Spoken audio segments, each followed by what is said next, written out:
Halo teman-teman, assalamualaikum. Terima kasih sudah klik video ini. Sekian lama saya tidak bikin video, akhirnya saya bikin lagi. Masih hubungannya dekat dengan dunia perkampusan. Jadi seperti yang kalian lihat di judulnya, sebenarnya video ini tuh tidak ada sama sekali konsep. Saya juga tidak punya rencana untuk bikin video ini sebelumnya.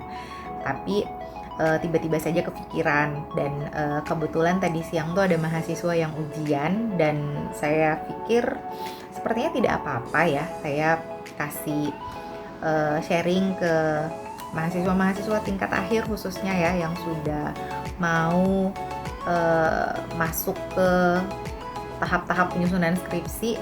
Mungkin video ini bisa sedikit memberi referensi atau bisa menambah wawasan lah untuk menghadapi ujian skripsi ke depannya.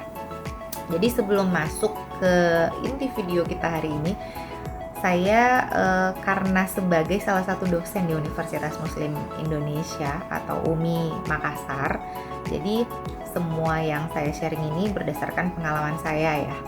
Jadi mungkin akan berbeda jika kalian itu adalah mahasiswa dari kampus yang lain, karena ya balik lagi tergantung dari kebijakan kampus masing-masing. Karena kalau kita di UMI itu kita ujian tuh ada 3 tahap. Yang pertama itu ada seminar proposal, yang kedua adalah seminar hasil penelitian, kemudian yang ketiga baru masuk ujian tutup atau ujian skripsi. Kalau di kampus lain kan ada yang tahapan ujiannya ada yang sama 3 kali, ada juga yang cuma 2 kali, ya beda-beda lah.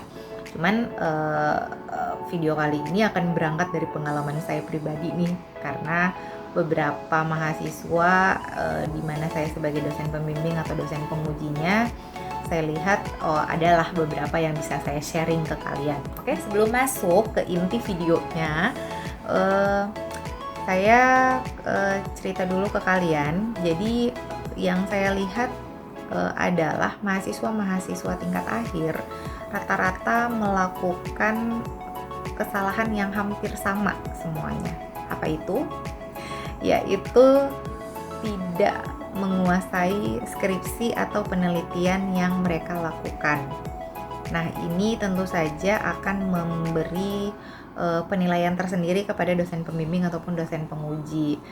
Nah, walaupun memang sangat kecil sekali persentasenya skripsi itu tidak lulus, tapi harus diperhatikan bahwa sangat besar kemungkinannya masukan atau saran yang diberikan itu akan mempengaruhi isi dari skripsi yang kalian bikin.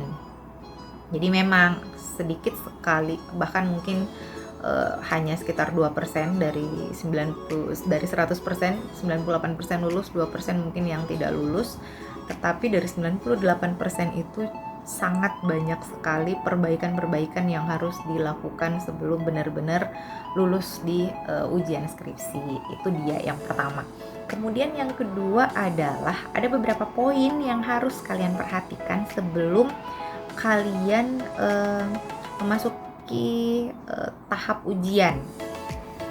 Jadi ini juga sangat mempengaruhi penilaian dosen pembimbing ataupun dosen penguji. Apa itu? Yang pertama adalah PowerPoint atau presentasi kalian yang akan kalian paparkan pada saat ujian.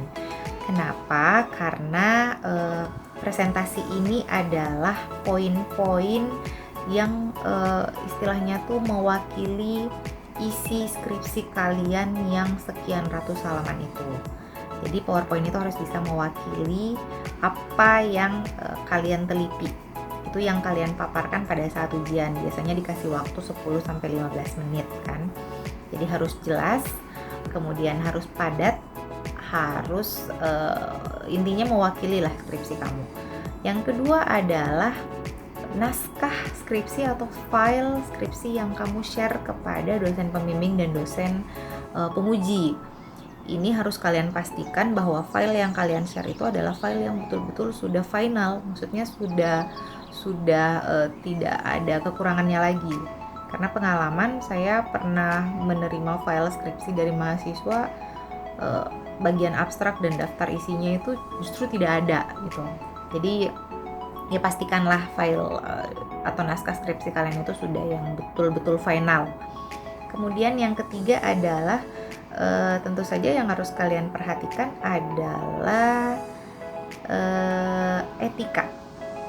etika berkomunikasi dengan dosen. Ini sangat penting sekali karena saya melihat banyak sekali mahasiswa yang mungkin menganggap biasa atau sengaja tidak mau memberikan informasi mengenai ujian ke dosennya itu cepat gitu.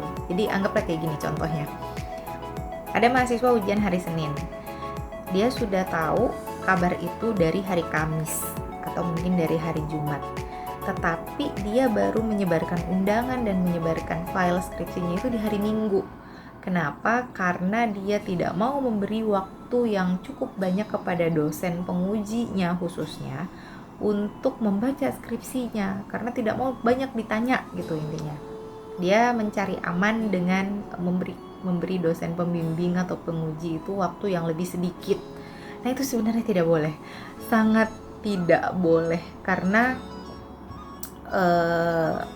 salah satu peran dosen penguji maupun dosen pembimbing adalah memberi masukan dan perbaikan terhadap skripsi yang kamu kerjakan. Bagaimana mungkin mereka bisa memberi masukan yang baik jika waktu untuk membaca skripsi kalian itu diberikan hanya sedikit. Jadi nggak usah takut, nggak usah terlalu khawatir. Apalagi kalau di proposal itu kan memang intinya tuh betul-betul baru mau melakukan penelitian. Jadi memang dibutuhkan masukan dan saran yang sangat banyak gitu. Jadi jangan lakukan itu ya. Kalau menurut saya sih lebih cepat kalian dapat jadwal ujiannya ya secepat itu harus kalian share file skripsi kalian. Oke, itu tadi pengantar. Sekarang kita baru mau masuk ke pertanyaan-pertanyaan apa saja sih yang paling sering muncul pada saat ujian skripsi. Ini dia. Yang pertama pada saat ujian proposal. Ujian proposal itu kan intinya kalian sebagai mahasiswa baru mengajukan judul penelitian yang akan kalian laksanakan. Jadi tentu saja pertanyaannya paling banyak menyangkut dengan alasan apa kenapa kalian memilih judul itu sebagai skripsi kalian. Nah, berarti yang paling pertama adalah yang dipertanyakan kenapa memilih judul tersebut. Itu pertanyaan yang paling dasar dan paling sering dan paling banyak ditanyakan. Kenapa kamu pilih judul ini? Misalnya, kenapa kamu memilih anggaplah kalau dia di ekonomi penelitiannya tentang rasio profitabilitas misalnya. Kenapa kamu memilih judul tentang kenapa kamu melakukan penelitian tentang rasio profitabilitas, anggaplah begitu. Anggap saja ya. Kamu harus bisa menjawab dengan cara yang ilmiah. Tidak boleh menjawab karena saya konsentrasi keuangan Bapak Ibu, jadi saya pilih penelitian yang berhubungan dengan keuangan. Tidak, itu tidak ilmiah. Carilah alasan yang mendasari betul-betul kenapa kamu memilih judul itu. Nah, alasan yang paling tepat adalah harus berangkat dari entah itu fenomena yang terjadi atau misalnya ada hubungannya dengan penelitian sebelumnya, atau bisa juga penelitian itu, judul itu kamu pilih karena memang ada alasan-alasan mendasar secara ilmiah yang bisa kamu jelaskan, yang bisa mewakili kamu menjawab kenapa kamu memilih judul itu. Jadi biasanya mengenai alasan-alasan itu akan dijelaskan di bab di bab latar belakang. Di latar belakang itu harus kamu jelaskan kenapa kamu memilih judul itu, kenapa kamu memilih lokasi atau perusahaan itu, atau fenomena apa yang terjadi yang mendorong kamu untuk melakukan penelitian itu, atau bisa juga kamu jelaskan tentang observasi awal kamu. Karena kan sebelum melakukan penelitian pasti kamu melakukan observasi dulu kan, misalnya harus cari tahu dulu nih lingkungannya seperti apa, atau yang kalau kamu meneliti tentang kinerja karyawan berarti kamu harus tahu dulu nih kinerjanya seperti apa, dan lain-lain lah. Pokoknya itu yang paling banyak dipertanyakan mengenai latar belakang kamu memilih judul itu kalau di ujian proposal ya. Kemudian di ujian proposal itu akan banyak sekali diberikan masukan mengenai variabel yang kamu pilih. Kemudian di proposal juga akan dikoreksi mengenai masalah teknis yang paling banyak, entah itu metode penulisan, konsistensi penulisan, atau bisa juga justru di proposal itu judul kamu sedikit dirubah, itu bisa saja. Jadi tergantung kesepakatan penguji dan pembimbing apakah judulnya harus dirubah atau judul itu bisa tetap digunakan sebagai penelitian kamu. Tapi tenang saja, perubahan judul itu biasanya tidak dirubah secara keseluruhan, tidak. Tapi lebih ke misalnya ada yang harus dikoreksi kayak gitu. Itu kalau di proposal. Jadi aman. Tidak terlalu sulit lah untuk menghadapi ujian proposal. Kemudian nanti akan masuk ke seminar hasil penelitian, yang berarti kamu sudah melalui atau melakukan penelitian yang berdasarkan judul proposal kamu tadi. Nah, di seminar hasil proposal yang paling banyak dipertanyakan adalah tentu saja mengenai hasil penelitian kamu. Kalau tadi di proposal juga yang biasanya ditanyakan itu mengenai variabel apa yang kamu pilih, kemudian metode penelitian apa yang kamu gunakan. Itu di proposal. Biasanya ditanyakan seperti itu. Saya lupa tadi jelaskan. Kemudian kalau kamu menggunakan kuesioner, biasanya akan ditanyakan indikator-indikator apa yang kamu gunakan dalam setiap variabel. Jadi siapkan jawabannya, karena kalau kamu punya kuesioner berarti ada indikator yang mendasari atau ada indikator yang membentuk pertanyaan-pertanyaan yang kamu berikan di kuesioner penelitian kamu. Itu harus kamu perhatikan juga ya. Itu di proposal tadi. Nah, kalau di hasil berarti kamu harus mampu menjelaskan hasil penelitian kamu.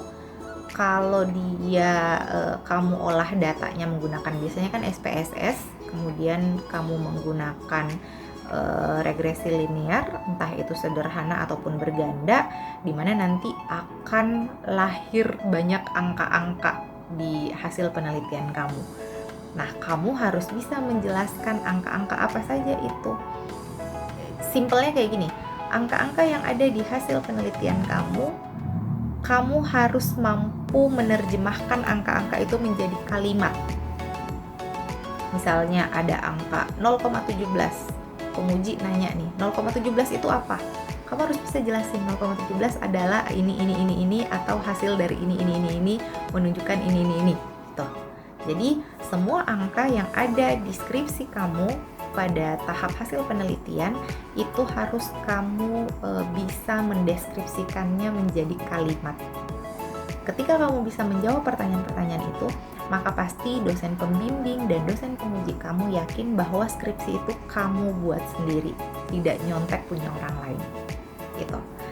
Kalau di seminar hasil paling banyak pasti pertanyaannya mengenai itu. Kemudian apa hasil olah datanya. Kemudian yang paling kurang dipertanyakan sebenarnya mengenai tinjauan pustaka atau teori-teori yang digunakan. Tapi tetap juga pasti ada dosen pembimbing atau dosen penguji yang mempertanyakan itu. Ini teorinya dari mana nih? Ini kamu ambil kesimpulan kayak gini, teorinya dari mana? Jadi hati-hati antara teori dengan pembahasan dengan hasil penelitian itu harus sinkron. Oke? Next, di ujian tutup atau ujian skripsi. Nah, sebenarnya di ujian akhir ini, ujian tutup ini, mahasiswa itu sudah tidak boleh lagi membuka file skripsi.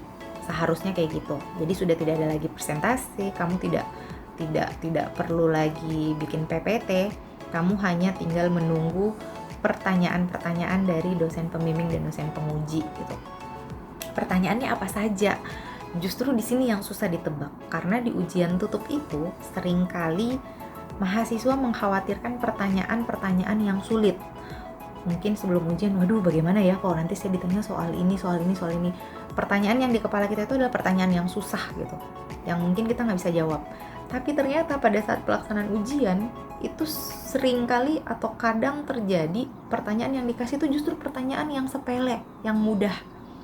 Definisi misalnya, atau kamu tidak disuruh menjelaskan tapi hanya disuruh menyebutkan, atau kamu hanya disuruh coba jelaskan variabel yang kamu gunakan. Nah kadang kan kalau sudah mikirnya terlalu jauh, pertanyaan yang sulit yang difikirkan, pertanyaan sederhana seperti ini tuh kadang miss, kadang kita jadi justru tidak bisa menjawab.